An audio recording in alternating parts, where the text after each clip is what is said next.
tardes, bienvenidos, bienvenida. Cristina Fernández de Kirchner, le dicen en Honduras anoche. Alrededor de la medianoche, Cristina Fernández, la vicepresidenta de los argentinos, llegó a Honduras, un país que le es muy familiar. Ella fue de las grandes luchadoras internacionales cuando el golpe de Estado que derribó a Manuel Zelaya trajo la última desgracia, posiblemente, para ese país, desenrajando sobre Honduras una etapa muy oscura, de la que ahora sale gracias a Xiomara Castro, la presidenta, que estará junto a Cristina Fernández de Kirchner en el día de mañana. Mañana estará seguramente viviéndose una verdadera fiesta de la democracia en el continente. Y ahora, en minutos, en una hora aproximadamente, Cristina Fernández va a hablar en la universidad. Estamos pendientes de eso y, por supuesto, vamos a tomar nota. ¿Por qué es interesante la llegada de Cristina Fernández? Ustedes se acuerdan lo que ocurrió el 28 de junio del 2009, cuando voltearon a Manuel Zelaya porque quería hacer un plebiscito en el cual, además de las elecciones que se iban a producir en noviembre, quería ir a un referéndum que permitiera una reforma de la Constitución.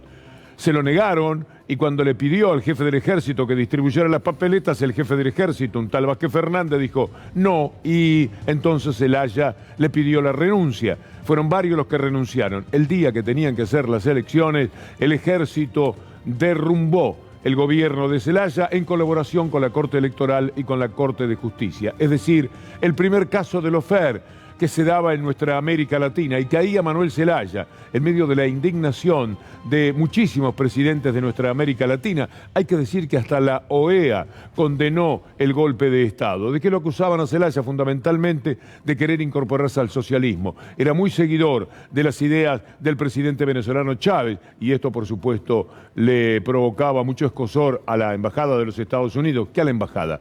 A los Estados Unidos, y la Embajada, representando a ese gobierno, muchísimo hizo con lo que llamamos el establishment local para voltear a Manuel Zelaya, el avión que lo tenía que llevar a Costa Rica el mismo día en el que lo habían desplazado de su gobierno.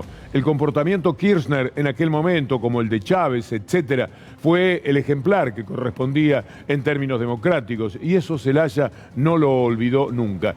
Vamos a ver más imágenes que tienen que ver con el golpe de Estado del 2009, un episodio que ahora, con el recuerdo de los muertos que se produjeron al otro día, el 29 de junio, la gente fue a defender al gobierno, la gente fue a pedir por Zelaya, y el mismo ejército que había derrumbado, había colaborado para que se cayera el gobierno de Zelaya, procedió a la represión, y en la represión hubo muchísimos heridos, detenidos y 2 muertos. Si mal no recuerdo, le pido sobre la marcha, estamos en estos momentos buscando en el recuerdo lo que sucedió. Bueno, ahí está el tuit de Cristina Fernández. Ya estamos en Honduras para asistir a la asunción de la presidenta Xiomara Castro y reencontrarme con queridos y entrañables compañeros y compañeras. Manuel Zelaya, en el 2010, es invitado a la fiesta del Bicentenario, ¿se acuerda? Aquella descomunal celebración que se realizó en la Argentina. Y dijo Manuel Zelaya, cuando recibió la invitación, agradeciendo lo que Cristina Kirchner había hecho por la democracia en América Latina. Bueno, agradecido con la invitación de la presidenta Cristina Fernández de Kirchner, una mujer que me ha acompañado en esta lucha por la restitución de la democracia en Honduras, y que con su conducta no solo se ganó el corazón del pueblo centroamericano, el pueblo hondureño, sino que demostró sus cualidades heroicas que tiene al arriesgar hasta su propia vida, el ir a Centroamérica a defender realmente la democracia. Esto para mí es importante y me comprometió para hacer todo el esfuerzo necesario y venir a este bicentenario. Fue una etapa muy complicada aquella del 2009, y esto que va a suceder en el día de mañana parece ponerle fin a eso que marcó una tendencia que luego se dio del lawfare en nuestra América Latina. Llegó anoche Cristina Fernández de Kirchner, habla hoy, se presume que a las 7 de la tarde en la universidad. Esto nos permite imaginar que habrá puntualidad en lo que se ha anunciado, y estamos pendientes de poder sintonizar con un discurso que seguramente será muy latinoamericanista y muy pro democracia y muy anti aquello que en cada uno de los países se mueve genuflexamente para que seamos eso que llaman el patio de atrás de los Estados Unidos. Me da mucho gusto presentarles nuestro equipo. Estefanía Pozzo, muy buenas tardes. Buenas tardes, Víctor Hugo. Tenemos varios temas hoy por el lado internacional. Sin dudas, la noticia del día tiene que ver con las señales provenientes de Estados Unidos a raíz de la suba de tasas de interés de la Fed, cómo esto impacta en la negociación con el Fondo Monetario Internacional, otro de los temas importantes, y el dólar, por supuesto, es el tercer tema del cual vamos a hablar esta tarde. Cuánto temo que el acuerdo con el Fondo Monetario Internacional sea un dolor muy grande, por lo menos para quien les habla, pero también para mucha gente, por lo que está trascendiendo. Ojalá que no sea verdad lo de las flexibilidades extendidas, lo de el fondo dando un dinero que después se le devuelve, y hasta ahí bien, pero para hacerlo va a ser el que se siente al lado de la mesa del gobierno, porque esas cosas ocurren, eso es así. Si entra el Fondo Monetario Internacional es para dar órdenes, para impedir realizaciones que tengan que ver con la gente. Sería muy penoso. Estoy todavía aferrado a la esperanza de que las cosas serán como nos han dicho Alberto Fernández y Martín Guzmán, plenamente conscientes de lo que le hizo el Fondo Monetario Internacional y también los Estados Unidos a la República Argentina. Pero esto va a venir en instantes nada más. Ahora el gusto de saludar a Lautaro Maislin. ¿Cómo va, Víctor Hugo? Buenas tardes para vos, para toda la mesa y todos los que están del otro lado. Vamos a seguir con las repercusiones en relación al posible acuerdo con el Fondo Monetario Internacional. Vamos a estar presentando la opinión, por supuesto, de los economistas del establishment que están empujando al gobierno hacia un acuerdo o hacia el default. Y vamos a estar escuchando, por supuesto, la opinión de Carlos Menconian y del diputado Ricardo López Murphy. Saluda y presenta una de las noticias más importantes de esta jornada, el doctor Darío Villarroel. Víctor Hugo, la gesta pro, como le molesta a algunos medios que se llame, tiene que ver con una palabra que usó uno de los que estuvo en esa reunión que vio todo el país. Y ahí está Julio Contegram. Gran expectativa. Mañana está citado a la comisión bicameral, donde hay de todos los partidos, porque hay que decir que están todos los partidos, que es la que sigue el tema del trabajo de los espías cuando es legal. En este caso es ilegal, con lo cual ya hay un expediente y tiene que declarar. Recordemos que postergó una declaración y llamó la atención y también sirvió para bromas porque Contegram presentó un escrito como si fuera un juzgado, la comisión bicameral. Dijo que él tenía fueros o que iba a contestar por escrito. No. Esto es un tema político. No tiene efectos jurídicos, al menos lo que pase mañana. Lo están esperando para preguntarle, mostrarle el video y hacerle escuchar lo que allí se dice. ¿Y qué se dice ahí? Que había persecución contra sindicalistas. Y hay gente vinculado al gobierno de María Eugenia Vidal, porque le explico que el procurador es el jefe de los fiscales. Para movilizar cualquier movida, cualquier denuncia trucha, cualquier presión a un sindicalista, tiene que haber un fiscal que levante la mano. Y todos los fiscales de la provincia que persiguieron a los sindicalistas actuaban por orden de este señor. Por eso se dice en su entorno que va a ir. Mire, tengo una información que algunos le quieren soltar la mano y otros no. Porque él dijo en algún momento en una mesa cerrada, ¿se acuerda cuando se reunió con Mauricio Macri en un restaurante? Bueno, él ya sabía que se venía esto. Y algunos dicen, ¿vas a renunciar o no? Y bueno, si yo renuncio mejor, pero quedan todos expuestos. Y el miedo, Víctor Hugo, tanto para Julio Contegram como para Eduardo Casal, es que si ellos se corren, quedan todos expuestos. Hay que recordar que Contegram participó claramente de uno de los episodios más demostrativos de lo que significó la mesa judicial. Y la acción de los espías y de sectores de la justicia, y ni hablar de la mafia mediática. Fue cuando ocurrió lo de Carzoglio y Pablo Moyano. Está la fotografía que tomó nuestro amigo Pablo Dugan de Contegram con Macri, no hace demasiado tiempo. Allí estaban impúdicamente reunidos Macri y Contegram, en épocas en las cuales naturalmente estaban hablando de todo esto, de eso que venían a venir. Pero Carzoglio, en aquel momento, cuando rechaza la sugerencia, no, la orden de Macri, enviada a través de dos espías, de condenar a Pablo Moyano y mandarlo a la cárcel, el que lo llama, el primero que arremete es Contegram. Después aflojó un poco porque era demasiada la exposición, pero tengo presente la significación que tuvo Contegram en el episodio de Carzoglio, que como nos permitimos decir tantas veces, bastaría ver aquello para saber lo que estaba sucediendo en la Argentina, pero eso fue ocultado por muchísimos medios de comunicación. ¿Vos crees entonces, Darío, que mañana este hombre, este personaje se presenta en la Cámara? A ver, el diálogo fue así. Si vos vas, tenés que negar todo. Escuchalos, te van a defender los nuestros son los diputados de Juntos por el Cambio, lo van a proteger, y en todo caso, el video para vos es una novedad, y no tenés nada que ver con esto. Bueno, esto es muy simple lo que puede hacer como un circo para presentar mediáticamente. Yo no estoy tan seguro que vaya, porque hay que enfrentar preguntas muy fuertes respecto a todo lo que se habló en ese video, que era aprietes, espionaje y meter preso a dirigentes gremiales sin ninguna razón. Esto es lo grave. Le pido un minuto a Daniela Gian. Hay cosas importantes que vamos a hablar justamente de la provincia de Buenos Aires. Pero antes, porque es coherente con lo que vamos a conversar con nuestra compañera, los números de hoy. El número de muertes preocupa muchísimo. 317.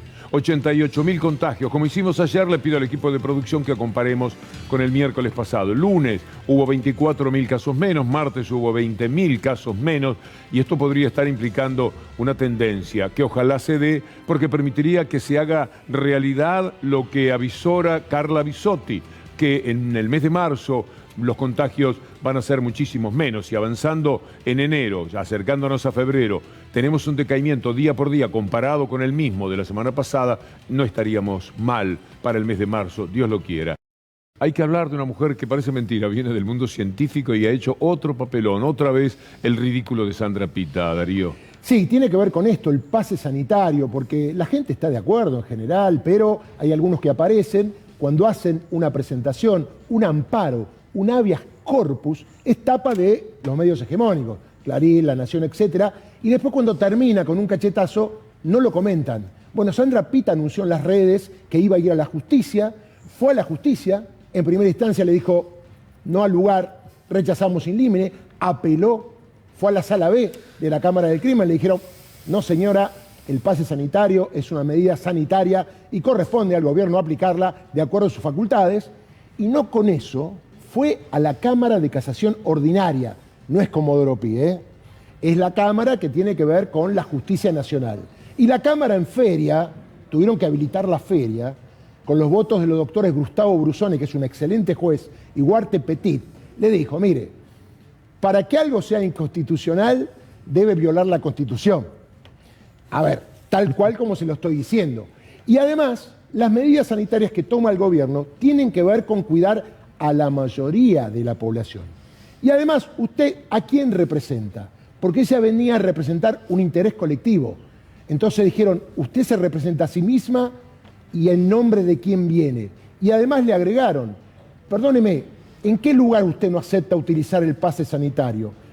Lo que digo con esto, que a lo mejor le tocaba a algún otro juez interesado por fuerte, este camino fue bien, y se lo rechazaron in limine. In limine quiere decir, venga otro día, y además le dijeron las razones, con lo cual se tomaron el trabajo, y esto puede caer en otro juzgado, y esto representa un debate. Por culpa de esta presentación, hubo cientos de presentaciones en todo el país de amparos y habeas corpus. Y los datos más fuertes que hay que decir. Mucha gente dice, bueno, cualquiera hace una denuncia, se presenta y no pasa nada. Acá pasó. Es con costas. ¿Qué quiere decir con costas? Que Sandra Pita tiene que pagar el gasto jurisdiccional que hizo en primera instancia en la Cámara del Crimen y en la Cámara de Casación. Todos los que hicieron ese tipo de juicio van a tener que pagar entonces. Es la primera vez que una Cámara, que estaba bastante cansada, estamos de feria, tenemos gente presa, tenemos que liberar gente, me viene Sandra Pita con el pase sanitario. Y además le dijeron algo así como que es científica, ¿no? Como diciendo lo que dijiste vos. Es científica y está contra el pase sanitario. Por suerte hubo un montón de juzgados que a lo largo y a lo ancho del país hubo un planteo, te digo algo, que para entrar en una pizzería que le pedían el pase sanitario, hubo alguien que fue a la justicia. Qué y le dijeron, bochorno. vaya a otra pizzería. Qué bochorno todo esto. Muy bien, Lautaro, ¿qué tenemos Sí, al no, y es respecto? curioso que una científica sea antivacunas. Recordemos que Sandra Pita se opuso a la Sputnik. Uno de los argumentos era porque el prospecto está escrito en ruso. Ese era uno de los argumentos también. No es verdad, no me... Sí, Víctor Hugo. Es verdad. para que veas que es verdad, te lo vamos a mostrar ahora. ¿Qué pasa? No había traductores. No había traductores y entonces nadie te puede poner la vacuna porque el prospecto estaba en ruso. Era uno de Yo los no entiendo argumentos. nada, decía, miraba en ruso, esto no se entiende, así que no va. No va esta vacuna. Así que No tiene que puede ser ser tan absurda. una vacuna que esté escrita, no sé, en castellano, Víctor Hugo. Pero ¿con qué la envenenan a una persona así para que se exponga a ese absurdo, al ridículo? Bueno, Víctor Hugo hizo mérito y participó en una de las listas de Juntos por el Cambio. Después, No, pero para llegar a diputada no podés ser tan tonta. No te mereces acusarte de esa forma de ser tonta. ¿Y si firmaste el documento de la infectadura, tampoco? Firmó eso. Firmó ¿Sí? también. ¿Lo vemos? Así que básicamente un prospecto tiene que estar en castellano, eso es una reglamentación. El apuro no justifica para nada no tener un prospecto en castellano. ¿Pudo haber sido presionado la ANMAT con el prestigio que tiene por el gobierno de turno? Yo creo que sí. Ahora se está gestando en las redes una convocatoria gigantesca. Tienen consignas sanmartinianas. Y recordando esa hermosa frase del libertador San Martín, seamos libres que lo demás no importa. Sí, yo creo que mucha gente lo tomó literalmente. ¿Piensan de verdad eso o vos pensás en lo personal que estamos ante el riesgo mayor desde el 83? En lo personal, sí. En lo personal creo eso. A mí me parece que estamos en un enorme riesgo. ¿Te darías la vacuna vos, Sandra? No, esa jamás. No, de ninguna manera. Por otro lado, tampoco hay tanta producción de ninguna de las otras. Sí. Pero, digamos, si tuviera que elegir una en este momento, si yo fuera personal de riesgo, personal de salud, en contacto con enfermos, yo me daría una de Pfizer, la de Moderna, o vería la de AstraZeneca. Todo tiene, pero no, jamás. Era verdad. Es cierto, Lauti, perdoname. Al mismo tiempo sigue siendo increíble, ¿no? Es un resumen, Víctor Hugo. Es un resumen y me había olvidado que era una de las que convocaba a las marchas en contra de los cuidados bajo consignas sanmartinianas. No. Entonces, estaba en contra de la vacuna porque no entendía el ruso. Sí. Está en contra del pase sanitario para que pueda ir cualquiera y se mezcle con el que se vacuna y el que se preocupa de vacunarse. Porque viola la libertad. ¿Y esto último qué era? En contra de la infectadura y también a favor de las marchas en contra del gobierno. Siempre en contra, en realidad, bajo consignas sanmartinianas. ¿Y con el barbijo tenía algún lío también? No me acuerdo. Estás pidiendo mucho ya, Víctor Hugo. En minutos nada más es probable que podamos escuchar a Cristina Fernández de Kirchner hablando en la universidad en Honduras, nada menos, a donde llegó anoche. Esta es la escena del arribo de una mujer muy involucrada, como con todo América Latina, a aquello que sucedió en el año 2009, el golpe de Estado contra Manuel Zelaya. Un golpe de Estado del que participaba el Ejército, la Corte Electoral y la Corte Suprema de Justicia. Un verdadero ataque. Y por supuesto la participación ahí de los Estados Unidos, la Organización de Estados Americanos, la Argentina, Chávez, pusieron el grito en el cielo, pero no alcanzó.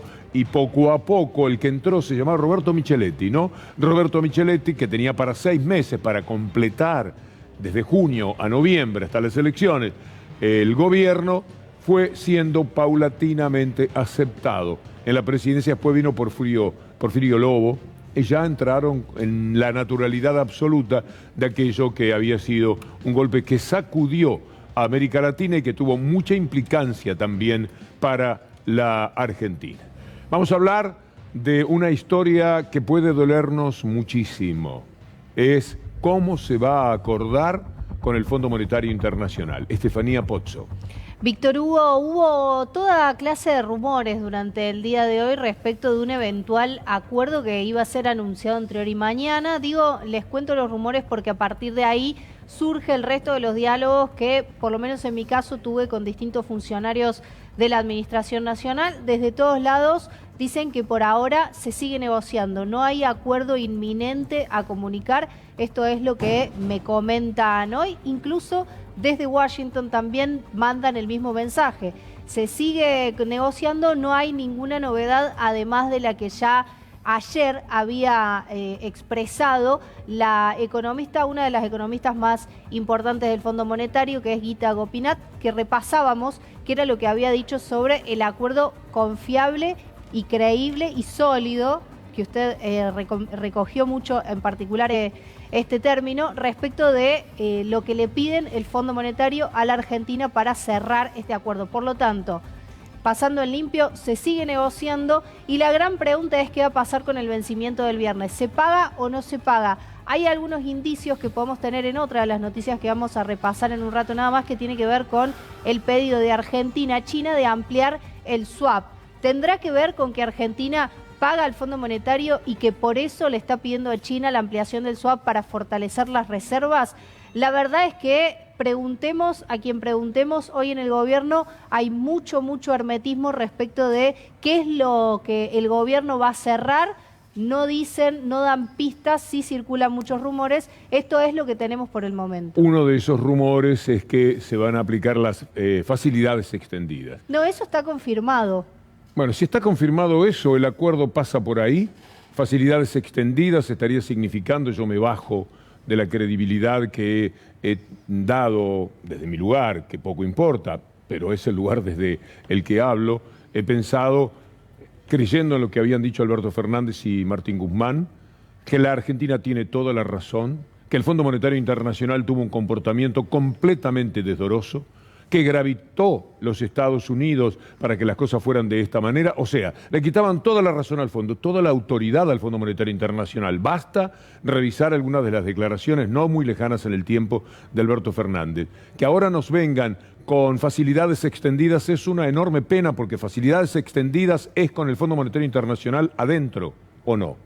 Una en el acuerdo se revisa, el Fondo Monetario audita en determinadas misiones el cumplimiento de los objetivos que Argentina firmó que iba a cumplir durante determinados plazos. Estamos hablando de metas fiscales, de metas monetarias, de la inflación. Si no Argentina no cumple con esos acuerdos que firmó, con esos objetivos, tiene que pedirle perdón al fondo, y el fondo además sujeta los próximos desembolsos a que Argentina cumpla con lo que firmó en ese acuerdo. Yo llegué a creer firmemente y sigo creyendo, porque todavía me queda un lugar de expectativa positiva y de esperanza de que no van a hacer las cosas de esa manera.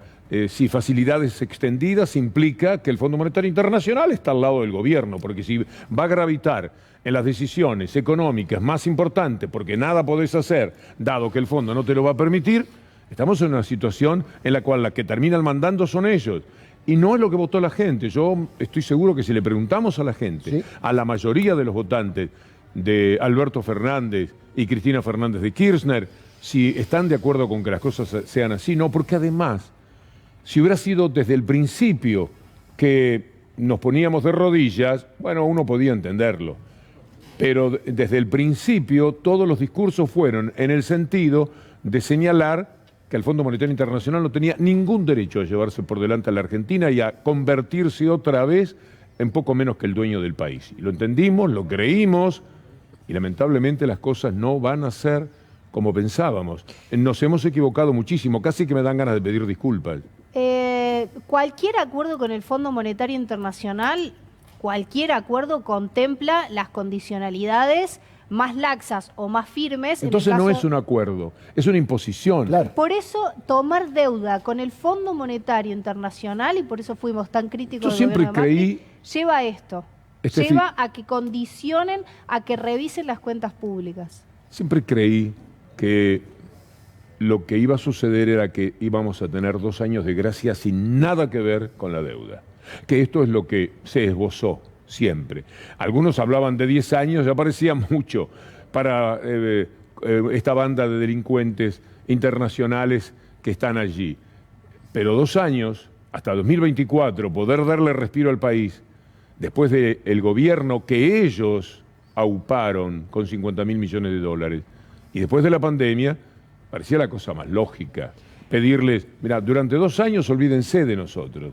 En 2024 empezamos de nuevo y ahí vemos cómo vamos a pagar. Pero dennos 2 años de gracia. Es lo que corresponde si este daño ustedes fueron plenamente conscientes de que era un desastre para la Argentina. Sería, bueno, Steffi maneja buena información y debo decir, Steffi, que yo me arrimé a las posibilidades de información, las que me permito a través de mi equipo de producción de la radio, y lo que me llegó también es igual, que las facilidades extendidas estarían casi resueltas, con lo cual mi desmoralización es absoluta. Lo que está discutiendo la Argentina o tratando de discutirle al Fondo Monetario es cuál es el sendero en el cual la Argentina va a ir al equilibrio fiscal. Lo pongo en subtítulos. ¿Cuál es la velocidad en la que Argentina va a ajustar el déficit? Ajustar el déficit se da por dos motivos, o porque se reducen los gastos o porque se amplían los impuestos. Argentina tiene que dar en ese sentido dos debates muy difíciles. ¿A quién le cobra más en el caso de que vayan por aumentar la recaudación o a quién le ajusta?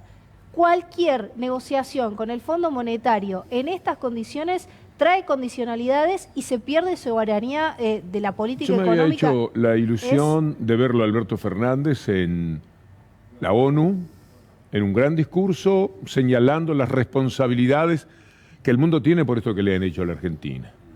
Le dio la razón el G7, le dio razón el G20, le da la razón la ONU, le da la razón el Papa. Y tenemos razón, además. Es muy claro que fue una estafa moral y económica la que el Fondo Monetario Internacional le trajo a la Argentina, nada más que para ver si Macri ganaba las elecciones.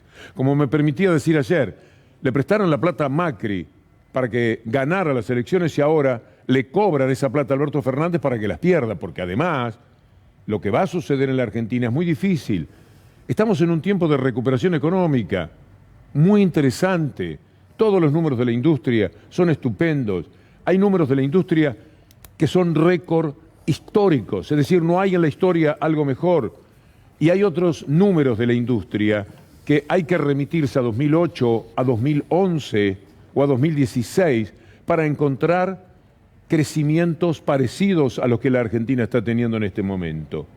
Entonces, también eso le tendría que dar derecho al gobierno para decirle al fondo, no nos paren ahora, déjennos juntar, como decía Kirchner, Néstor Kirchner, los muertos no pagan, no nos maten a la gente ahora, déjennos trabajar sobre este crecimiento, que ya les vamos a pagar, quédense tranquilos, pagar les vamos a pagar, lamentablemente, pero no ahora. Usted, Víctor Hugo, habla con la razón, pero el Fondo Monetario responde con dos planillas que están atadas al bolsillo. Son burócratas, responden de esa forma. Perdón, Steffi, ¿qué pasa si mañana o el viernes no se paga? Digo, porque esto puede seguir in eternum en la discusión. Porque, ¿qué garantiza un acuerdo sí, un acuerdo no, que el dólar no siga subiendo? ¿Hay garantía de que si hay un acuerdo con estas facilidades, el dólar no va a subir? ¿Quién te puede garantizar eso? Y el otro dato es, en todo caso, si Macri hubiese recibido un préstamo bueno y lo hubiese utilizado bien, supongamos. Bien es aplicándolo al desarrollo económico de la Argentina. Tal cual. Al desarrollo de infraestructura. Claro, el fondo procede como si hubiera sido así. El fondo procede como si lo de Macri hubiera sido bueno, porque en realidad no te da ninguna facilidad. Es un poco lo que dice Víctor Hugo. Y por el otro lado, ¿por qué siempre, y lo veo, no lo digo por vos, con los periodistas económicos, tanto miedo al Fondo Monetario Internacional? Yo me acuerdo que había un libro que era Vivir con lo Nuestro, ¿no? Creo que lo escribió Aldo Ferrer. Aldo Ferrer. Y que enfrentar al fondo o no en estas circunstancias es el momento justo. No va a haber otra situación, con todo lo que se demostró que pasó con ese préstamo. ¿Por qué tenemos que ser esclavos de los errores de gobiernos cuando el fondo fue cómplice del error, entre comillas, del gobierno anterior?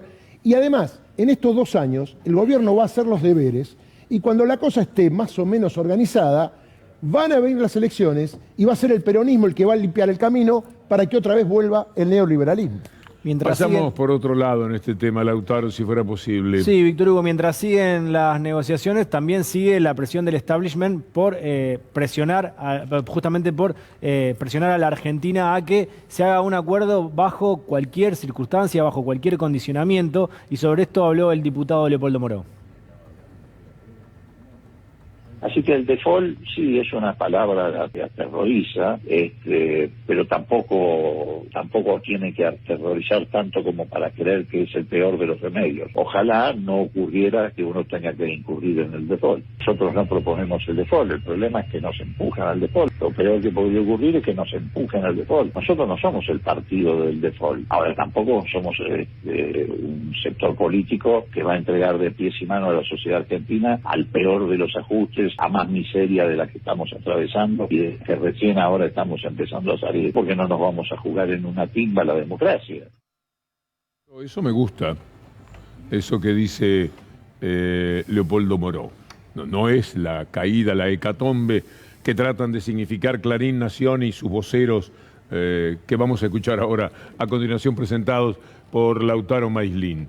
Un mal acuerdo con el fondo se arrastrará años y años, será ignominioso, no traerá beneficios económicos y por otra parte será triste porque nos pone de rodillas una vez más. El default tiene otra dignidad, tiene sus inconvenientes, va a ser muy duro, ya tenemos la experiencia de lo que pasó con los fondos buitres, pero tiene una dignidad que provoca un cierto entusiasmo, que entibia de alguna manera el corazón. Vamos a ver, seguimos esperando, nos adelantamos, yo por lo menos desde la confianza, no, desde la esperanza de que las cosas, Lautaro, no sean así. Sí, lo que decía Leopoldo Moró es no poner en juego bajo una timba a la democracia y que no se va a hacer un acuerdo bajo cualquier condicionamiento. Está Eso claramente expresado por las palabras del diputado Leopoldo Moró. Pero vamos a ver el otro sector, el sector que quiere acordar sí o sí como sea con el Fondo Monetario Internacional. Ahora vamos a escuchar a uno de los economistas que justamente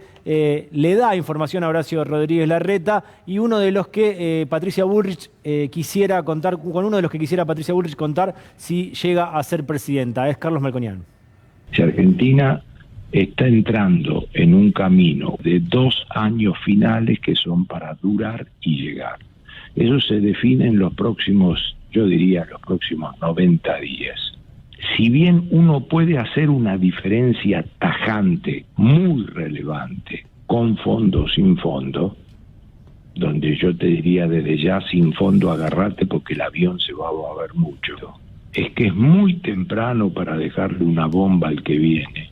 Hoy, por la situación macroeconómica, por la situación precedente y por los timings en los que se encuentra este gobierno.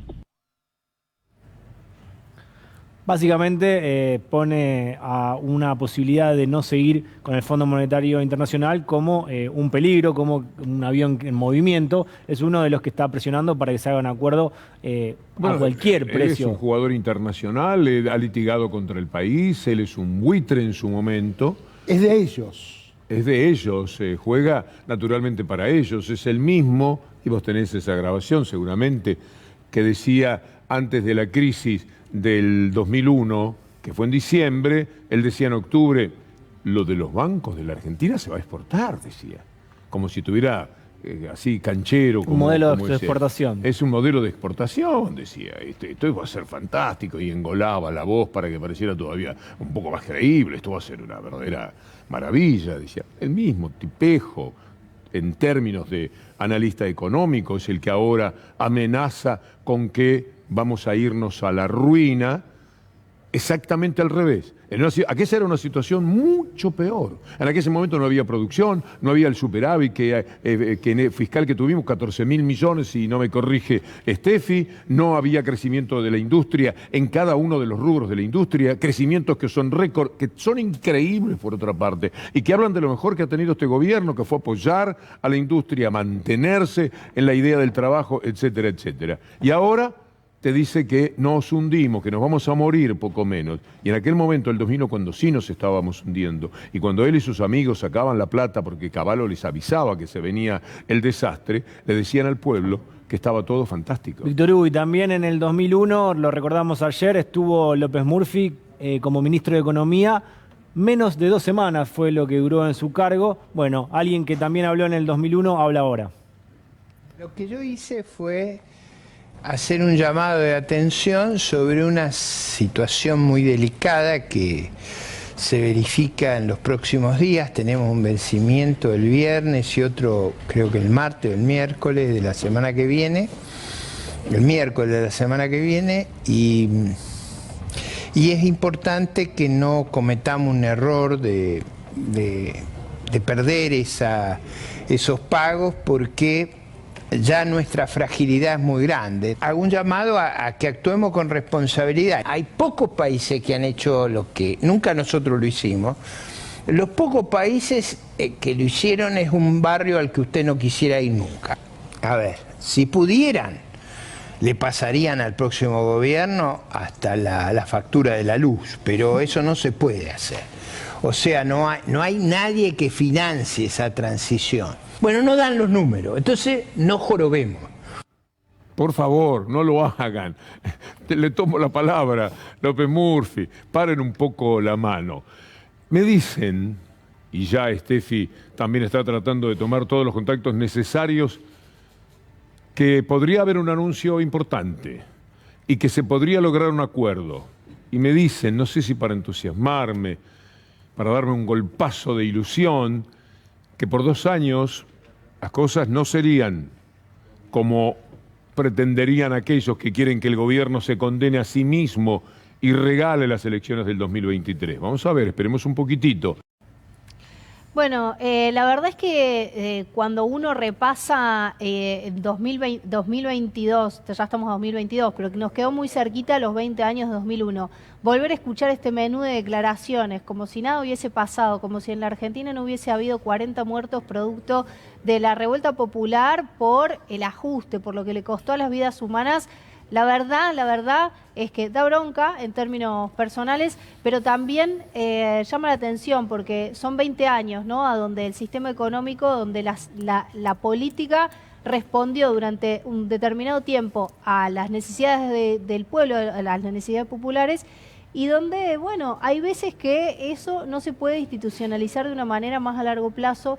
Los grupos de interés fuertes, diría Víctor Hugo, el poder real, vuelven a tener incidencia en la discusión de la agenda pública y dominan, imponen temas y demás, ¿no? Bueno, 20 años de 2001, parece que no hubiese pasado nada en el medio.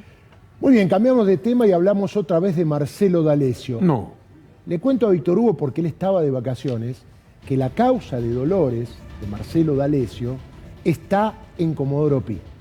Que hubo una sala de la Cámara de Casación que dijo, cuando ya había dicho en otra oportunidad que era competencia de la Cámara de La Plata, que atento a la cantidad de hechos que ocurrieron en distintos lugares, correspondía que la causa venga ¿a dónde?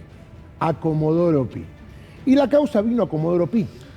Y Marcelo D'Alessio está atento, porque viene a Comodoro Pi, donde nació su relación con Carlos Stornelli, con Daniel Santoro, con otros jueces como Claudio Bonadío, y él aportó muchas cosas. Entonces, de ser un perseguido en Mar del Plata, ahora vino, para mí, a jugar de local, porque está en la misma causa que está Carlos Stornelli, y fue Carlos Stornelli que consiguió que la causa venga aquí. Víctor Hugo no sabe que hubo un juego del Gran Bonete, porque esa causa llegó aquí, la sortearon, le tocó a Ana María Capuchetti. Capuchetti dijo, no señor, esta causa a mí no me corresponde, yo la mando a sorteo. La sortean y le toca a Ariel Lijo. Ariel Lijo dijo, a mí no me corresponde, hay una causa anterior. Ariel Lijo la manda otra vez a la Cámara, sortean otra vez. ¿Y le toca a quién? A Julián Ercolini. Julián Ercolini tiene la causa de Marcelo D'Alessio, que se tiene que elevar a juicio, donde está procesado su amigo Carlos Stornelli. ¿Qué novedades hay? Estamos de feria, es enero. Recuerde el juego del Gran Bonete, esta causa es mía, es tuya. ¿Quién fue el camarista que resolvió dónde quedaba la causa? Te doy algunas opciones. Pablo Bertuzzi, Martín Irursun o Eduardo Fara. Fara no. Bertuzzi. Pablo Bertuzzi, juez de feria, justo. Él quedó de feria cuando la causa venía justo en el momento que él está firmando. Pablo Bertuzzi dijo, bueno, se la queda Julián Ercolini. ¿Qué tiene Julián Ercolini? Tiene la causa anterior, que fue la denuncia de Stornelli. A ver, esto es un escándalo de proporciones. Ercolini tiene una causa donde Stornelli está procesado y es querellante. A ver, ¿y cuál es la novedad? Vio luz Marcelo D'Alessio y él cumple 3 años detenido el 15 de febrero. ¿Y qué hizo Ercolini? Mandó un oficio al servicio penitenciario para que le informen cuál es la situación de cada uno de los detenidos, y van a hacer un Zoom mañana donde le van a preguntar cómo está D'Alessio, cómo está su tratamiento, que esto, que el otro. Y le doy un adelanto. El día 15 de febrero, Marcelo D'Alessio va a pedir su libertad porque hace 3 años que está detenido y la causa no ha sido elevada a juicio oral y público. Si D'Alessio sale en libertad, Bingo. Por eso, cuando hay marchas contra el Poder Judicial, hay que ir. No queda otro camino. Pero era un personaje, D'Alessio. ¿No hablaba con el nieto de...? ¿Cómo era eso, Lautaro? No.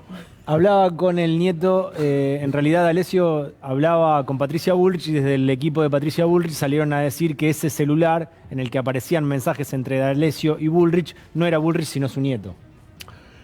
Ayudan porque uno hasta lo puede decir con una sonrisa. Todo esto ya es tan escandaloso, tan bochornoso.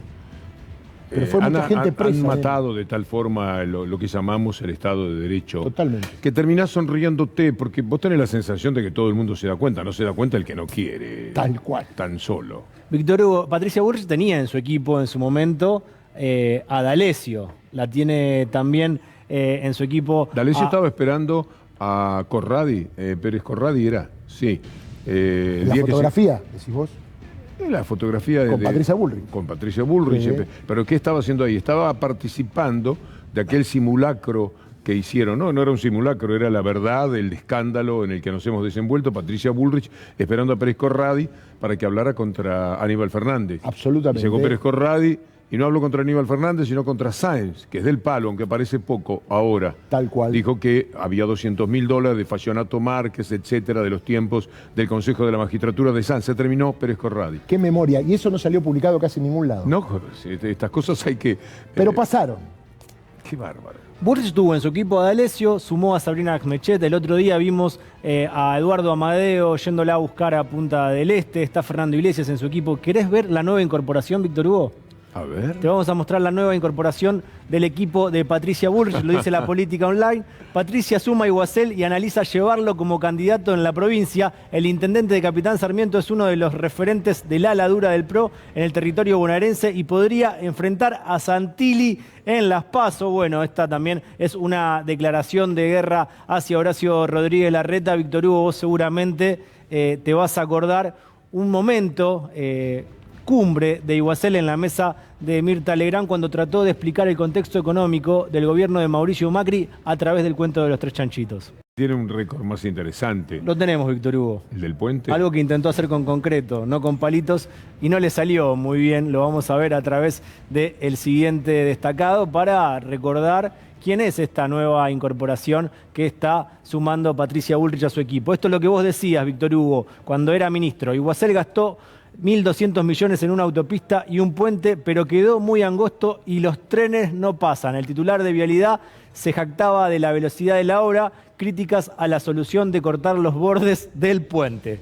Esto es lo que sucedía, Víctor Hugo, esto es un récord. Sí, hay que hacer una pausa, no hay manera de seguir. Hay que decir, por eso nos podemos sonreír un poco, porque ya está todo tan claro, pero este hombre construyó esa carrerita política siendo el inventor del juicio de vialidad, haciendo un daño tan pero tan grande, mintiendo de una manera tan aviesa.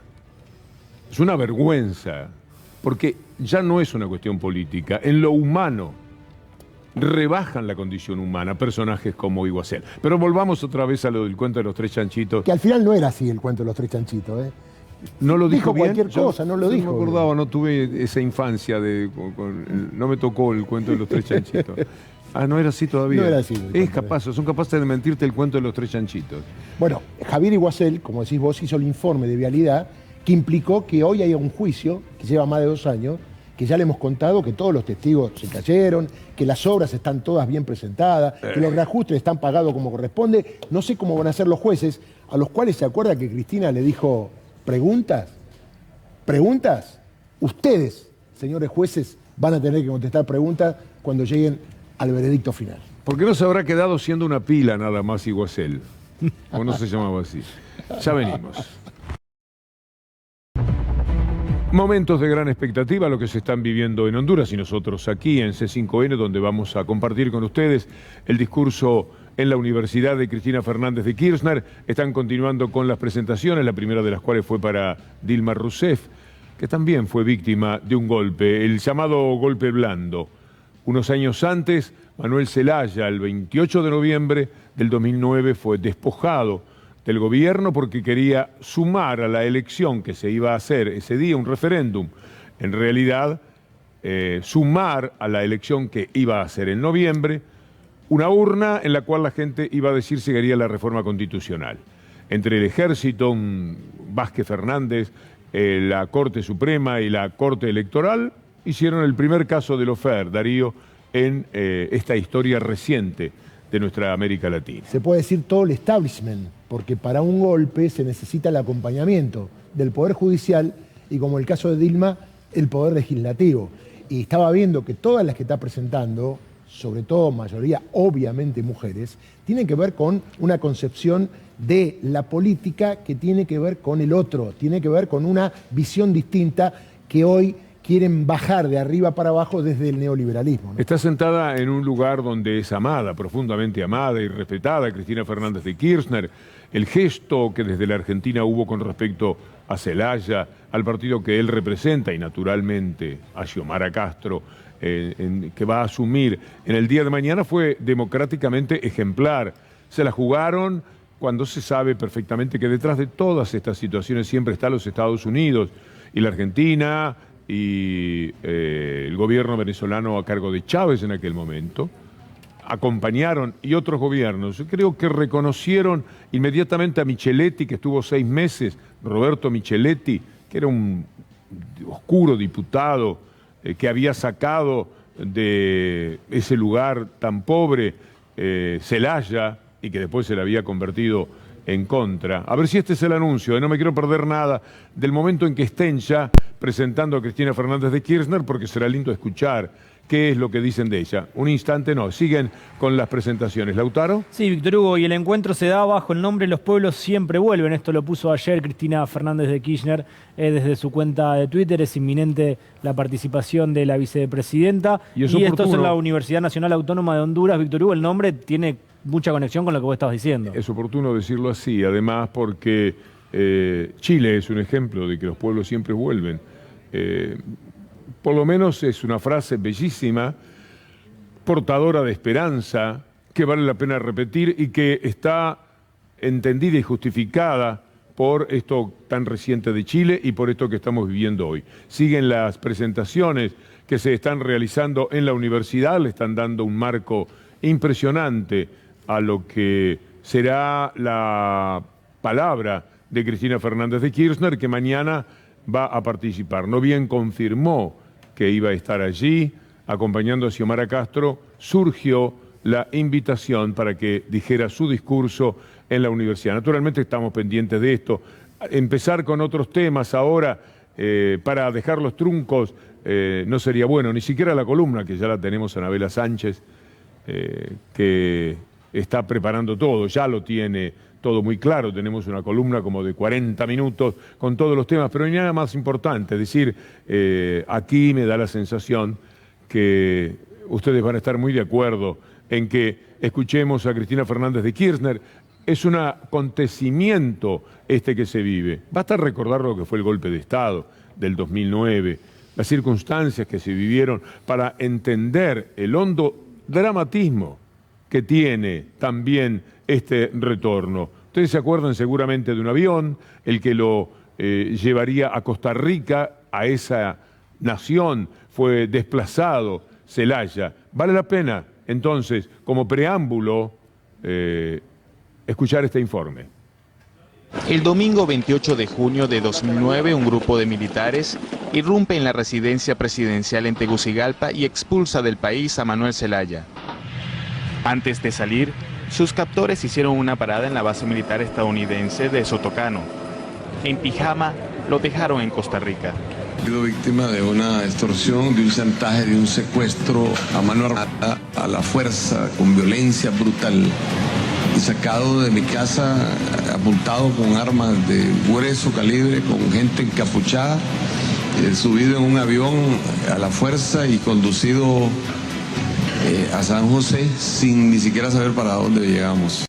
Para entender la presencia de Cristina Fernández y todo lo que rodea su discurso, vamos a recordar lo que dijo en la ONU Cristina Fernández de Kirchner. Esa madrugada en que lo secuestraron a usted, presidente, secuestraban algo más que a un presidente.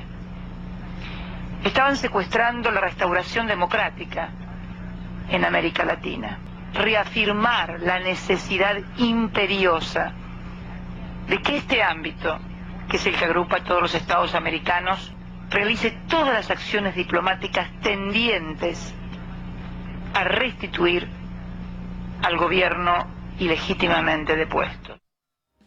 Ya estamos invirtiendo algo del material preparado por Anabela Sánchez y por Federico Ferro, nuestro equipo de la columna y del programa, por supuesto, porque queremos tomar desde el comienzo, desde el aplauso, desde la emoción, que va a ser enorme, el discurso de Cristina Fernández de Kirchner ahí en esa universidad. Por eso compartimos con ustedes estos antecedentes que son muy valiosos, que le duelen mucho a nuestra América Latina, porque fue lo de Zelaya, fue lo de Dilma, fue lo de Evo, y son los ataques persistentes y permanentes que se hacen con un centro de operaciones que ya sabemos perfectamente cuál es, los Estados Unidos.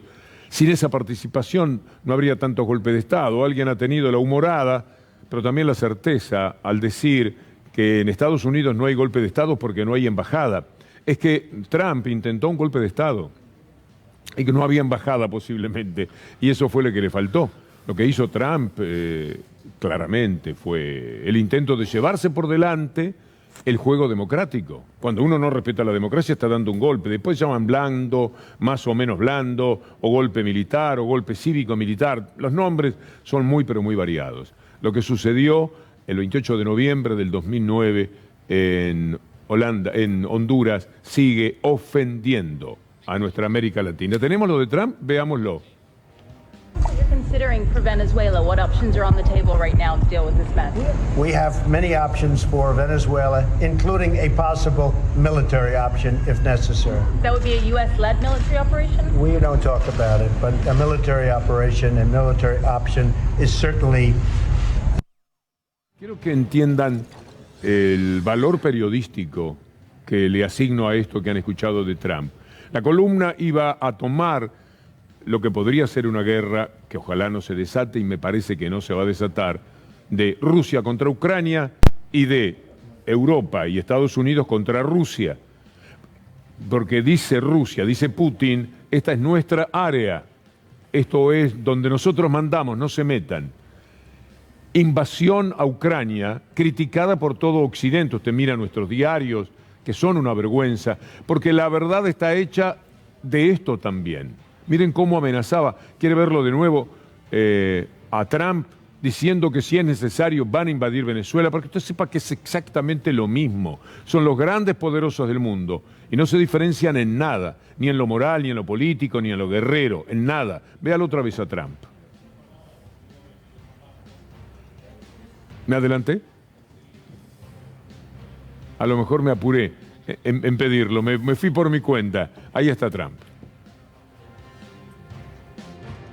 Considering for Venezuela, what options are on the table right now to deal with this mess? We have many options for Venezuela, including a possible military option if necessary. That would be a U.S.-led military operation? We don't talk about it, but a military operation and military option is certainly...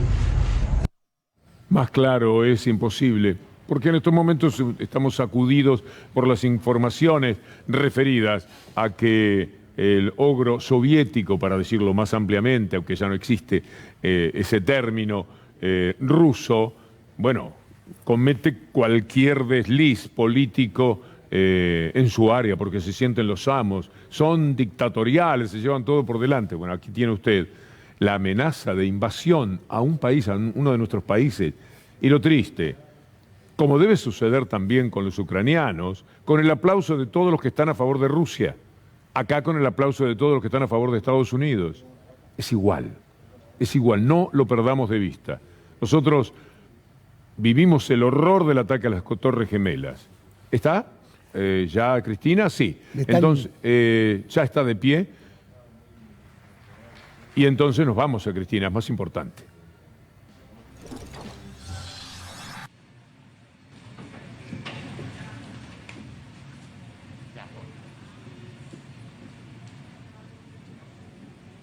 en nombre de la mujer que se prepara en estas horas para presidir los destinos de esta nación, nuestra compañera presidenta Xiomara Castro, las palabras dedicadas a la presidenta Fernández por parte de nuestro compañero, ex gerente de campaña y coordinador del proceso de transición de gobierno, el compañero Héctor Manuel Zelaya Castro.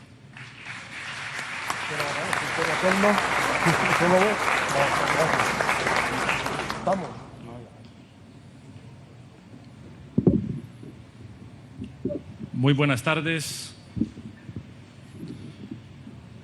Es para mí un placer estar este día con ustedes. Este día que recibimos mujeres baluartes en la lucha de los pueblos que formaron el rostro de una gran mujer, como hoy tenemos aquí a la presidenta Cristina Fernández. Bueno, un saludo. Faltan todavía algunos minutos. Es un acontecimiento muy fuerte y le están dando toda la relevancia y además la participación de cada una de las figuras, que no puede perder tampoco esta ocasión de presentarse ante todo su país y ante buena parte de América Latina, que debe estar tomando estas imágenes en la gran expectativa que genera lo que allí, en este lugar, va a decir Cristina Fernández de Kirchner. Un discurso seguramente latinoamericanista. Palabras a favor de la democracia. Dirá algo de lo que en estos momentos se está resolviendo aquí en la Argentina con respecto al Fondo Monetario Internacional, porque es todo lo mismo, ¿eh? Ahí vamos a hablar de independencia, de democracia. No hay independencia y no hay democracia si el Fondo Monetario Internacional está metido aquí. ¿De qué democracia hablamos? Si el Fondo Monetario Internacional se queda entre nosotros a digitar lo que hacemos, como sucede en Europa con lo que decía el presidente griego, el primer ministro, cuando señalaba: ¿para qué hacemos elecciones? Si venimos aquí, después ustedes son los que mandan y dicen lo que tenemos que hacer en Grecia. Y así lo hacen con todos los países, lo hacen con España, etcétera. Bruselas es lo que manda. De alguna manera nos sucede también a nosotros. Estas son las palabras de bienvenida que está recibiendo Cristina Fernández de Kirchner, que, como decíamos, llegó anoche y fue recibida con lo que es una inmensa gratitud de parte del pueblo hondureño, que naturalmente salió a defender a Zelaya, la parte de pueblo que defendió a Zelaya con la muerte, con la cárcel y con muchísimos heridos el 29 de noviembre del 2009. Hay mucha expectativa de lo que va a decir Cristina Fernández de Kirchner en su discurso. Víctor Hugo, yo te pregunto a vos, ¿crees que en este contexto va a hablar algo de las negociaciones con el Fondo Monetario Internacional? Yo creo que algo se va a desprender, es muy difícil porque la habita. Es como si nosotros quisiéramos hacer el programa sin hablar del acuerdo del Fondo Monetario Internacional, sería imposible. Todos los temas te van llevando. Tendrá además que esquivar muchísimo, tratando de el máximo respeto y consideración por las negociaciones y por lo que ella debe conocer de las negociaciones como van. Pero es inevitable, me parece, que algo diga. Y además en estos momentos, tiempos límites de negociaciones que van y vienen, con Guzmán, que ya tuvo reuniones, y con cartas que ella escribió donde mantiene una posición muy firme respecto del ajuste. Y esto está relacionado con el lawfare. Vos decías muy bien que el origen del lawfare tuvo que ver con lo que pasó en Honduras. Y claro, hay un elemento nuevo, que a lo mejor ella lo tira, que es el tema del espionaje. Porque en los casos del lawfare de otros países no hubo espionaje como hubo aquí en la Argentina. Estuvo el economista Andrés Aciaín anoche en Minuto 1 y habló sobre la posibilidad de un acuerdo con el Fondo Monetario. Fue extraordinaria la participación de Aciaín. Exactamente, Víctor Hugo, o sobre la posibilidad de no pagar. Lo escuchamos, si te parece. Ahora que tenemos una recuperación económica importante, es el momento de consolidarla. La vamos a rifar en un acuerdo con el FMI para ir a un cogobierno colonial durante 2 años, solamente para tomar un crédito para pagarle al FMI la plata que le dio indebidamente a Macri, para que después de 2 años con esa política económica cambiemos y nos vuelva a endeudar. ¿Qué somos? Los tipos que le hacen el trabajo sucio a Cambiemos. Ellos nos endeudan, nosotros venimos después a hacer el trabajo sucio para dejarle la cancha despejada. Ahora, 2 años después, tengo un gobierno que me dice, estamos discutiendo medio punto fiscal para ver si vamos a 2 años de tomar un crédito nuevo, validando el crédito es irregular, cero objeción. Nos la morfamos, el crédito que fue una vergüenza histórica, un monto que nunca se vio, el propio FMI dice que fue por una cuestión política. Y nosotros no nos morfamos, nos callamos la boca, tomamos un crédito más que viene con políticas de ajuste, viene con monitoreo trimestral y vamos a sacrificar el futuro político de los próximos 2 años que nos quedan para reestructurar ese esquema de vencimiento y dejarle despejado el horizonte, entre comillas, a la próxima administración. Yo no veo la ganancia para los argentinos. Qué bien, qué bien. Es indudable, es irrefutable lo que está diciendo hacia ahí. Pero a lo mejor los datos no son fidedignos. Yo mantengo la esperanza. No puede ser que nos pase esto. No puede ser que nos lleven por delante. No puede ser que siempre ganen los malos. Porque estos son muy malos de verdad. Es una banda de delincuentes que para que ganara Macri le prestan a un país, le dan a un país para que después ellos mismos poder dominar. Lo iban a hacer a través de Macri, ahora lo quieren hacer a través de Alberto Fernández y de Martín Guzmán. Quiera Dios que no. Por favor, no. Lamentablemente seguiremos una observación de lo que es positivo, el crecimiento y demás, pero la relación que generará, por ejemplo, en quien les habla, una actitud así del gobierno como esta que manifestaba Haciaín, que teme que ocurra, y sería bastante intolerable. Bastante no. Retiro la palabra. Así que aguardemos. Yo de verdad que tengo la esperanza de que estos son trascendidos y que incluso alguno está jugando desde adentro diciéndole va a ser así y después de pronto se aclara todo y tenemos una victoria excepcional. Estamos esperando el gol sobre la hora y no que vengan ellos y la metan con la mano en el arco. Eso lo hace Diego nada más. Claro. Y a Diego le queda bien, pero no al Fondo Monetario Internacional. Sigamos repasando, Víctor Hugo, la historia de Argentina con el Fondo Monetario Internacional, sobre todo con el gobierno del expresidente Mauricio Macri. En esta oportunidad vamos a recordar a Martín Redrado hablando a favor del Fondo Monetario Internacional.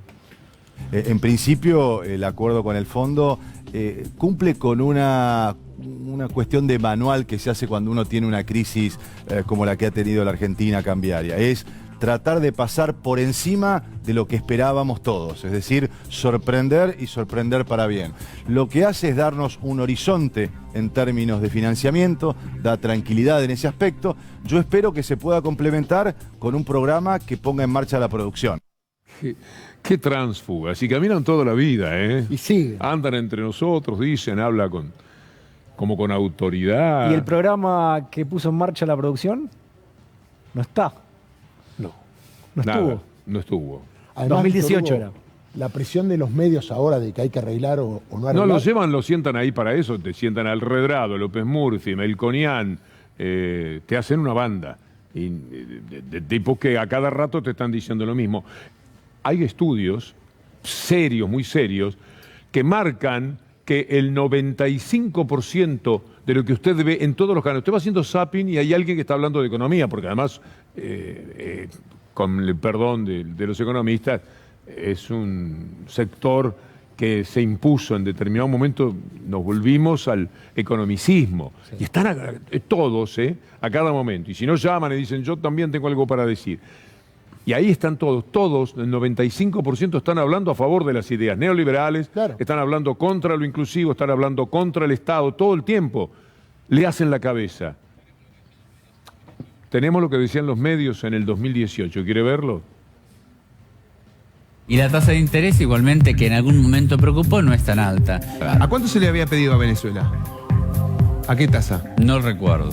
A nivel mundial, es verdad que hay un sismo, claro, pero no es de 9 grados a la escala Richter, es de 3. Ahora, es distinto cómo repercute un sismo así en un lugar donde hay casas antisísmicas de un lugar donde la situación está más endeble. ¿Es así? Tal cual. Es eso. Lo explicaste impecable. No es lo mismo tener un sistema antisísmico que tener casas endebles. Entonces, lo que está anunciando el presidente Mauricio Macri es que las casas van a estar más firmes. Bueno, como las casas de los tres chanchitos. Se hace lo que se puede, se trabaja donde se pueda. Víctor Hugo, nunca me digas que lo expliqué en una forma impecable. Sí. Te pido por favor. Pero sí, es bueno que de vez en cuando podamos también sonreír con estas cosas, ¿no? Porque es muy doloroso. Este es el inmenso poder con el que tomaron 50.000 millones de dólares avalados 2018 por medios que sabían que fueron al Fondo Monetario Internacional porque ya no les prestaba a nadie. Ningún buitre decía, no les voy a prestar a ustedes. Consigan plata por otro lado, en todo caso pídanle al fondo, para que el fondo les dé la plata que nos tienen que pagar a nosotros. Pero nosotros no les damos nada. En enero de 2018 había transcurrido apenas 2 años de gobierno y ya no tenían crédito en el mundo. Después de estar a cero para poder pedir, después de tener la cancha abierta para poder pedir lo que se les antojara, 100.000 millones de dólares después no le daban más. Y es entonces cuando van al Fondo Monetario Internacional. Y los medios, toda esta mafia conducida por Héctor Mañeto en el diario Clarín, que es el principal fugador, bueno, todo lo que ya sabemos, le hacía la cabeza a la gente diciéndole que esto era bárbaro, porque es muy interesante lo de las tasas, y explicaban, y el otro le decía, lo has dicho, pero de una manera excepcional, nos toman el pelo, parece que nos estuvieran cargando. Es horrible lo que ha pasado. 2 años más tarde, hay que pagar eso, que era muy interesante por las tasas, lo explicaste muy bien, le decía el otro, muy interesante como lo hiciste. Hay que pagar ahora. 50.000 millones de dólares, 44.000 millones de dólares. Y hay que pagarlo no recibiendo ningún beneficio. No te puedo pagar 2022, 2023, déjamelo libre. Te pago en el 2024, estoy creciendo, voy a juntar mucha plata, voy a tener una situación mejor. Cuando venga el 2024, yo te voy a pagar, sí, dice el fondo, pero yo no sé lo que vas a hacer con lo que vas a ganar en 2022, 2023, porque tenés una deuda interna, una deuda social muy grande, la vas a meter en eso, porque vos sos un gobierno de corte populista, vos sos un gobierno que incluye a la gente, que no va a querer dejar a nadie afuera, por lo menos esto es lo que decís, y me vas a gastar todo ese dinero, me vas a gastar la ganancia, y cuando llegue el 2024 no vas a tener, así que no, vamos a hacer así, parece que dicen, ojalá que no, que sea mentira directamente, yo te voy a dar el dinero que me tenés que pagar, te lo doy, tranquilito, y vos me pagás. Es un chiste. Eso sí, yo me hago cargo de cuidar cómo vas a hacer los números. Y cuando ellos dicen me hago cargo de cómo vas a hacer los números, hay que presentarle todos los días un papelito, como si fuera un deber, no todos los días, cada 3 meses. Vienen, manducan bife de chorizo que les encanta, lo pasan muy bien en los mejores hoteles del mundo, ganan un dineral, traen mensajes con lo cual los bandidos locales también ganan en el mundo de bonos y todo. Los bonos se fueron para arriba porque la Argentina pagó, como nosotros le decíamos que tenía que pagar. Es muy triste que nos hagan esto. Y sobre todo sería peor que lo aceptemos diciéndole, bueno, está bien, fenómeno, dame la plata y mandame a los muchachos para que controlen todo. No puede ser, no va a pasar esto. Yo me aferro a que no va a suceder. Y hay diferentes versiones sobre qué se hizo con el préstamo récord que le hizo el Fondo Monetario Internacional al gobierno anterior. Diferentes versiones, Víctor Hugo, el problema es que todas las versiones la dice la misma persona. Yo siempre le decía a todos, cuidado, que yo conozco los mercados, que no te da más plata, no voy a la mierda, no, tranquilo, hay que seguir, encima no se puede tomar deuda eternamente, hay que corregir esto. La plata del fondo, que es la plata de los demás países, la usamos para pagar a los bancos comerciales que vencían y que se querían ir. ¿Por qué se querían ir? Porque tenían miedo que vuelva el kirchnerismo. 2 de cada 3 pesos que tomamos de deuda fue para pagar deudas del gobierno anterior. Y el peso restante ha sido para pagar el déficit fiscal que hemos reducido, pero no hemos podido reducir totalmente como todos deberíamos apuntar. Miente Macri como miente siempre, no 2 de cada 3, sino 1 de cada 4. Es decir, póngase en 2015, usted mira todos los números, cuánto hay que pagar en estos 4 años de gobierno nuestro, mínimamente nuestros 4 años. ¿Cuánto hay que pagar? Exactamente 52.000 millones de dólares. 52.000 millones de dólares. Bueno, muy bien, ¿cómo hacemos? Con el déficit, con el superávit, tratamos de ir juntando el dinero y lo vamos pagando, era una solución. Que el propio país produjera lo suficiente para generar recursos y pagar esos 52.000 millones de dólares. No, eligieron el camino de pedir y fueron pidiendo. Tenemos un cuadro que nos preparó la doctora Julia Estrada a nombre del CEPA. Lo teníamos para la columna, Federico, y a lo mejor sirve para que ustedes vean. Nada más que en los 2 últimos años, ya estoy tomando de 18 y 19, desde enero del 18 a noviembre del 19, desembolsos acumulados del Fondo Monetario Internacional versus la formación de activos externos del sector privado no financiero. La línea negra marca lo que son los desembolsos acumulados del Fondo Monetario y lo restante, lo que se fugaron, lo que se llevaron. Es decir, mientras entraron 44.000 millones, en esos 2 años nada más ya estaban sacando 54.000 millones. Cristina Fernández de Kirchner. Un especial saludo para Tegucigalpa, que ahora sí me dejaron llegar.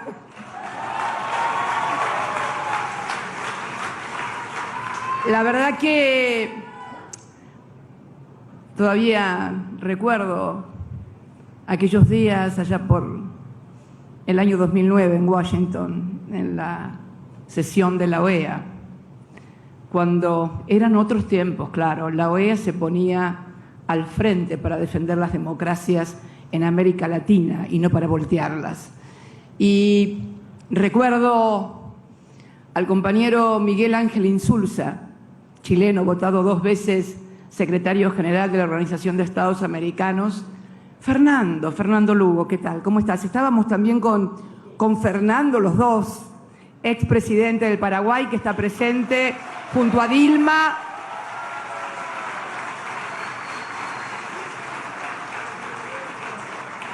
Y bueno, y la verdad que después de todas aquellas vicisitudes, cuando volamos a El Salvador, Fernando, ¿te acuerdas? Con Miguel, con Mel. Fueron momentos muy difíciles, pero de entrañable solidaridad latinoamericana. Fue muy importante. Por eso para mí estar hoy acá es un poco confirmar el título de esta clase magistral. Los pueblos siempre vuelven. No solamente lo recordé con Xiomara, lo recordé también hace pocos días, luego de la elección en la hermana República de Chile. Ahora bien, pensar en esto, los pueblos siempre vuelven, ¿es una categoría de pensamiento político universal?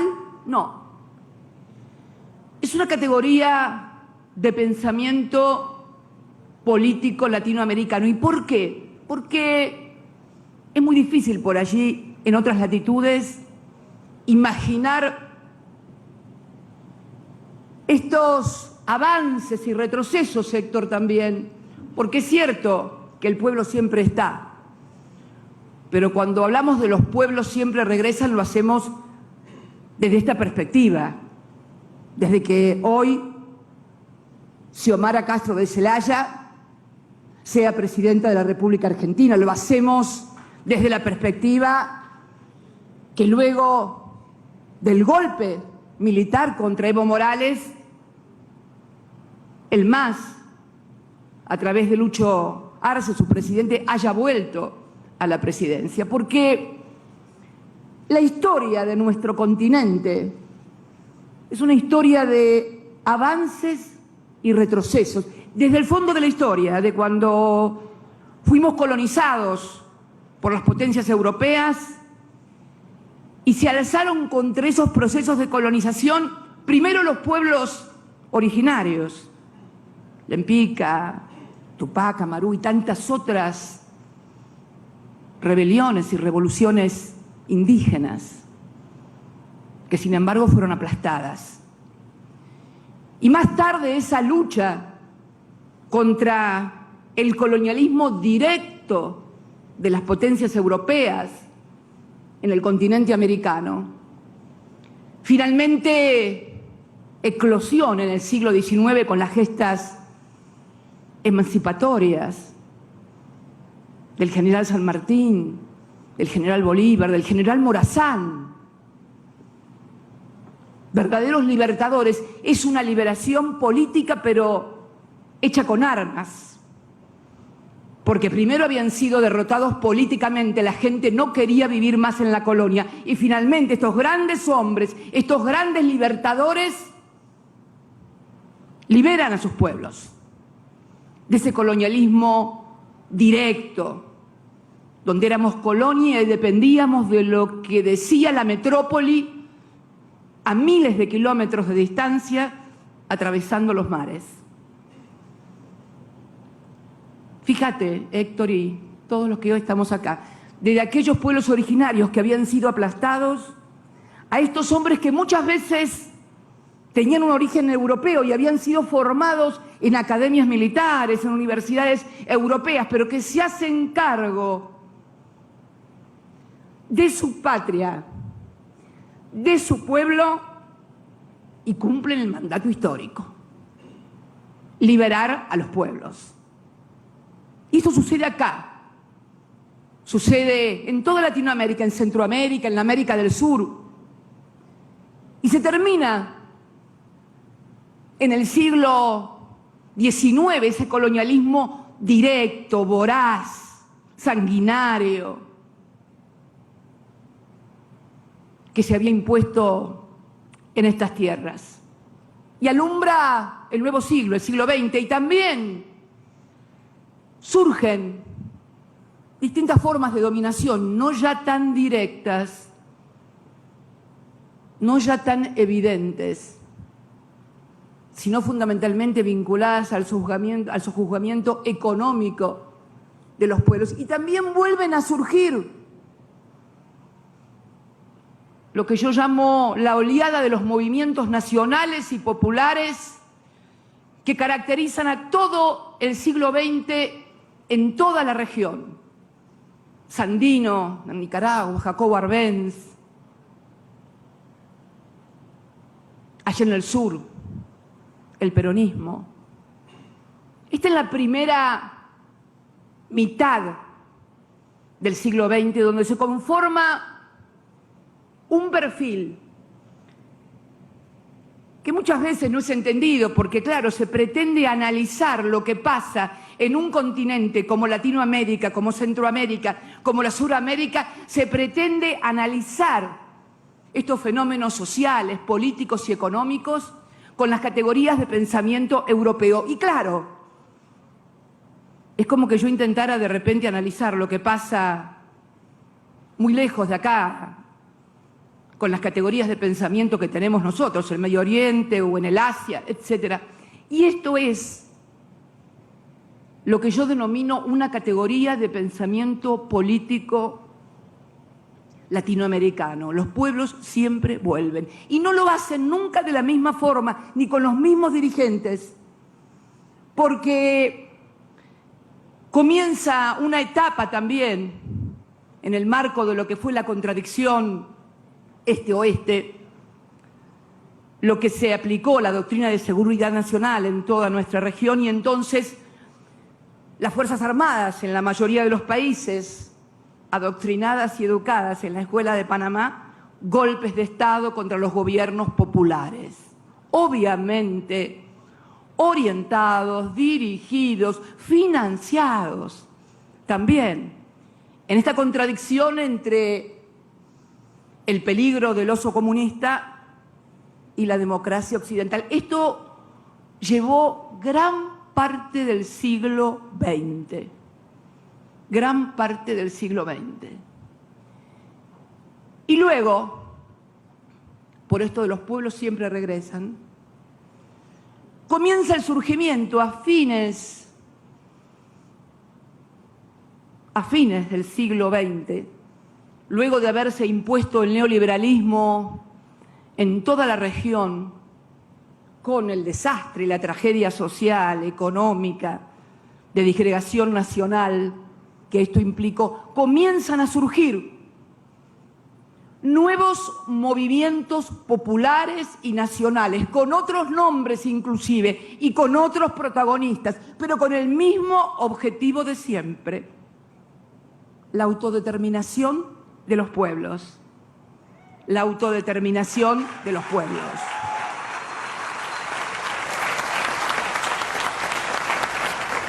Y así comienza en Venezuela,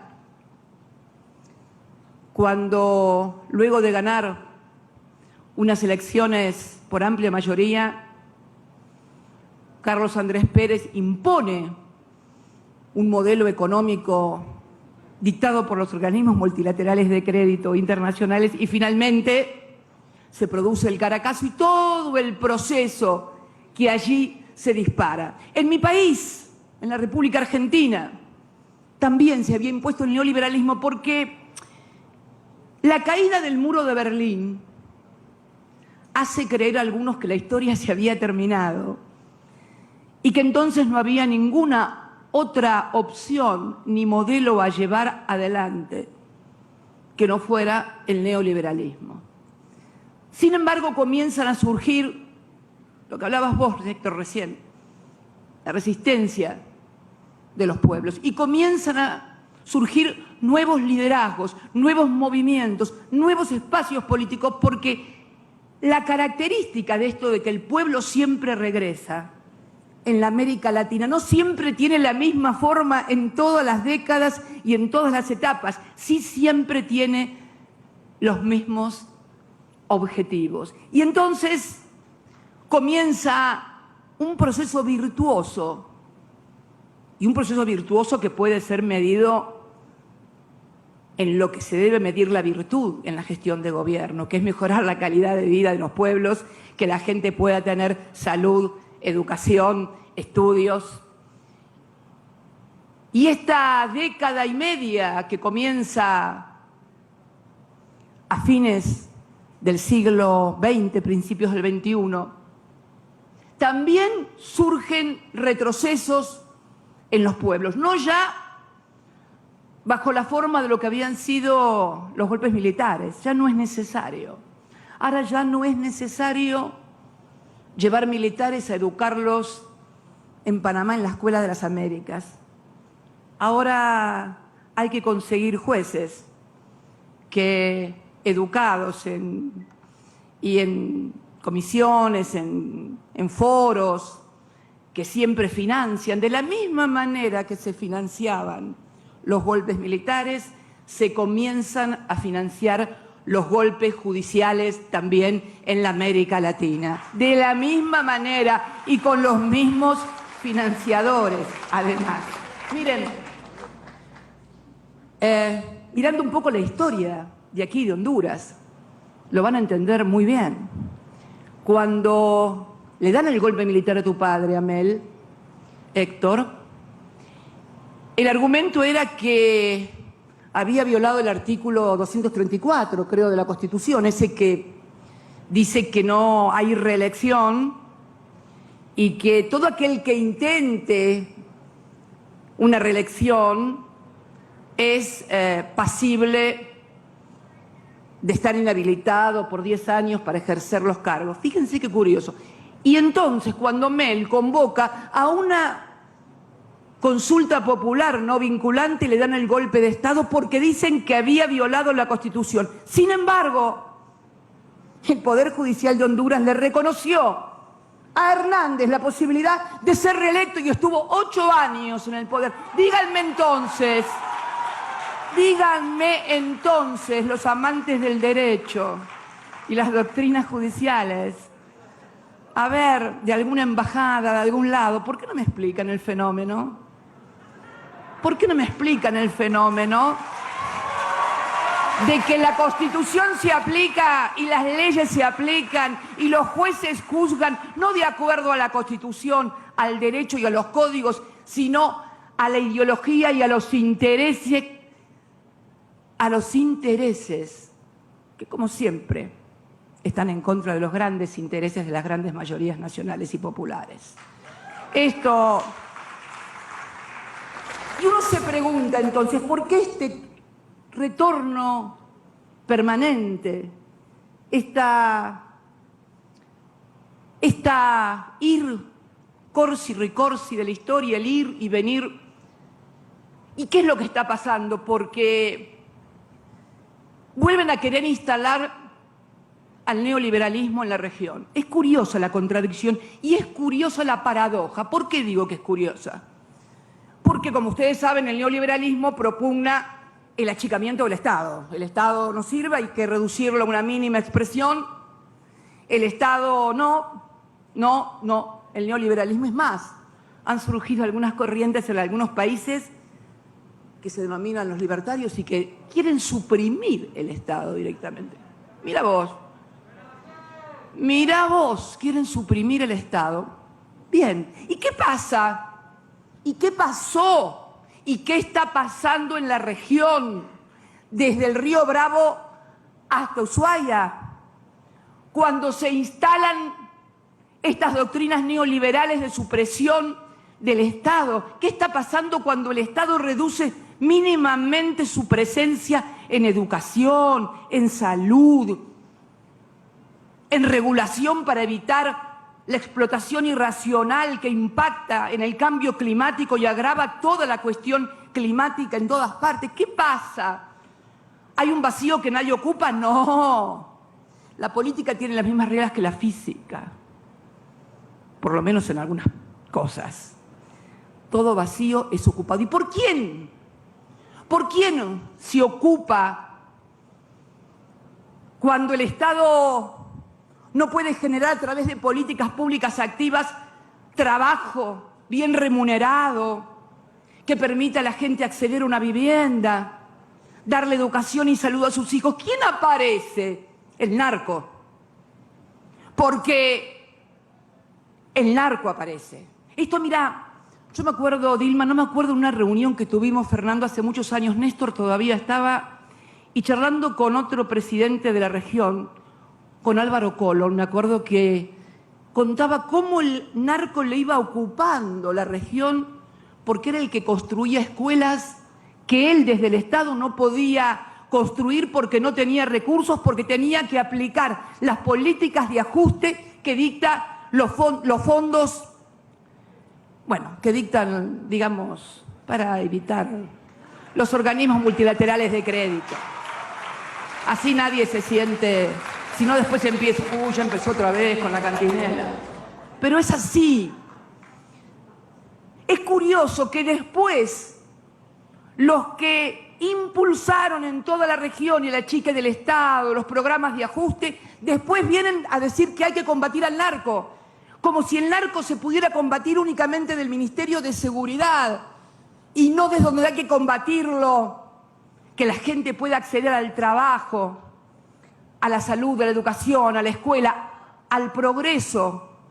Si hasta la fiesta de los 15 años terminan organizando los narcos porque los padres no pueden dársela a sus hijos, ¿no se dan cuenta de la paradoja horrible que significan las políticas de ajuste y el impacto en la vida cotidiana? Pero además, no solamente en el fenómeno del narco, en el fenómeno también de cambio climático, de los desastres naturales, cuando se permite la explotación irracional de empresas de cualquier tipo. ¿Por qué digo esto? Porque muchas veces también los gobiernos, al carecer de recursos y al renunciar a la facultad regulatoria que debe tener el Estado para preservar el medio ambiente y la calidad de vida de sus ciudadanos, termina autorizando cualquier cosa porque no tiene posibilidades de encontrar ingresos y recursos.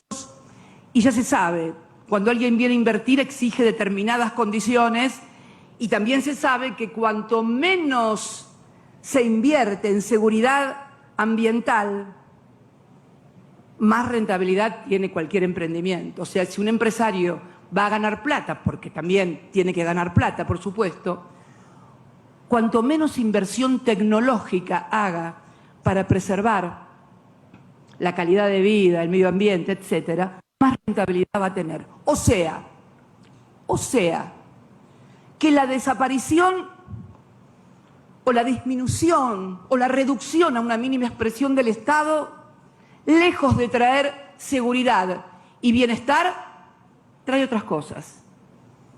Y que la falta de regulación y de presencia del Estado para controlar cómo se hace la explotación comercial en materia minería, petrolera, etcétera, y no es porque no se pueda hacer, no estoy diciendo eso, fíjense Noruega, que tiene plataformas petroleras en el mar, pero tiene condiciones de seguridad por una inversión tecnológica formidable, porque claro, la seguridad y la inversión tecnológica demanda dinero. Claro, en lugar de ganar 1.000 millones y concentrar cada vez el ingreso, por ahí tienen que ganar 500 o 200, pero nunca dejan de ganar. Entonces creo que el gran desafío que tiene nuestra región en particular, y creo que también el mundo en definitiva, es ver cuáles son los graves problemas que hoy acechan a todos, porque además, y esto me ha tocado charlarlo cuando era presidenta con importantes empresarios mexicanos, que por ejemplo me decían, y no voy a decir quién, pero importantísimos empresarios mexicanos, que me decían, nosotros nos quedamos con las armas y los muertos, y ellos se quedan con el dinero y las drogas. Porque también la otra cuestión que vamos a tener que empezar a discutir en serio a nivel global, si queremos combatir el narcotráfico, es que los bancos de las grandes potencias dejen de lavar las formidables fortunas que hacen los narcotraficantes. Porque, mi querido Héctor, mis queridos amigos y compañeros, yo estoy segura que acá no. Y si no, fíjense lo que fue la crisis, Dilma, ¿te acuerdas de los bancos mexicanos?